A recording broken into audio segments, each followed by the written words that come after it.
Good morning, all the supporters of Gold Crown Events, Leslie Burns, and the Charlotte Event Planners Networking Group. I wanted to reach out to you guys to talk about, I guess I'm on a kick with nonprofits and opportunities with volunteerism. For those of you who are doing work with nonprofits or who are in charge of volunteers, or who have your own foundations and want to know how to find volunteers, this is for you. Okay, so as a person who does a lot of work with nonprofits and who has run a number of different fundraisers, I do have experience with obtaining, retaining, and training volunteers. So I want to talk about that for a minute because that is it's a job. Okay, this is 2015. So when you think about bringing volunteers on, you have to think about it in the new age. You have to think about safety, security, being smart. One of the things you need, if nothing more, is an application. You can type this up on Word. It doesn't even have to be something that's too formal, but you want to get simple, basic information on this person that will be working with your organization. So if you want to go online, there are applications for volunteers there. If you want to create your own, that's fine. But you want to ask some simple questions: name, full mailing address, telephone numbers, cell phone, house phone, email address, and then be sure to list on your application a place for identification.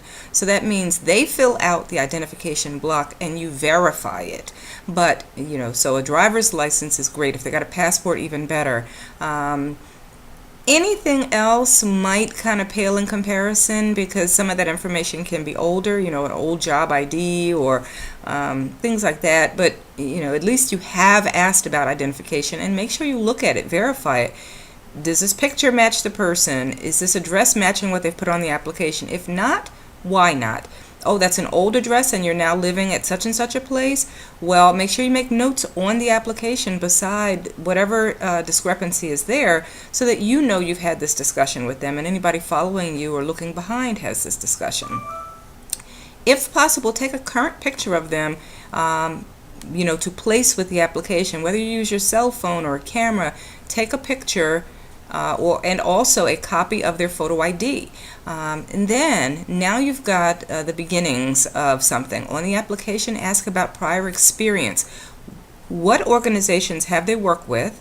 It's almost like a job application or an employment application because you want to ask who they have worked with in the past, what they have done with those organizations, and then if you have a phone number, that's fine. Call, look, check and see what work they have done in the past as a volunteer, and then follow up.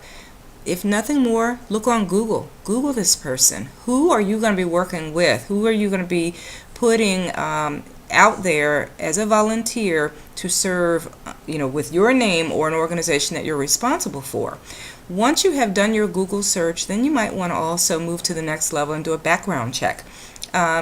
Is this person someone who may have at some point had something to do, criminal activity or, molestation? You don't want to be surprised by any of that later.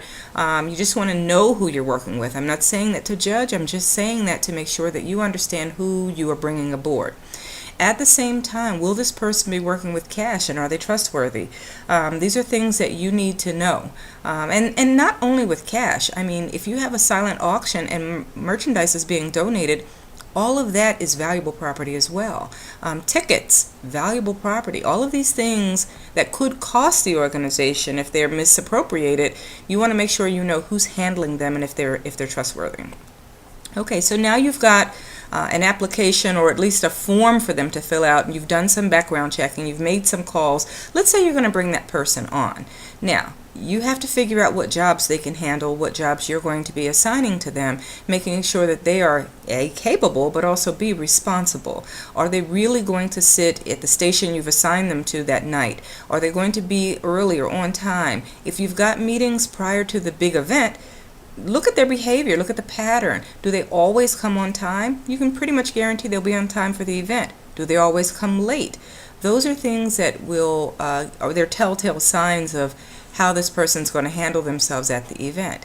And then last but not least, because we're going to continue this, make this more than a one-part series, probably 2 parts, but also too, make sure that you can reach them by phone or by email on a regular basis well before the event, so that the night of the event, if there is some holdup or some delay, you're not surprised when you don't see them and you have no way to reach them.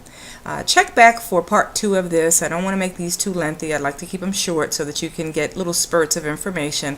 But the next one will be about cash handling procedures and information like that. So again, check back and have a great day.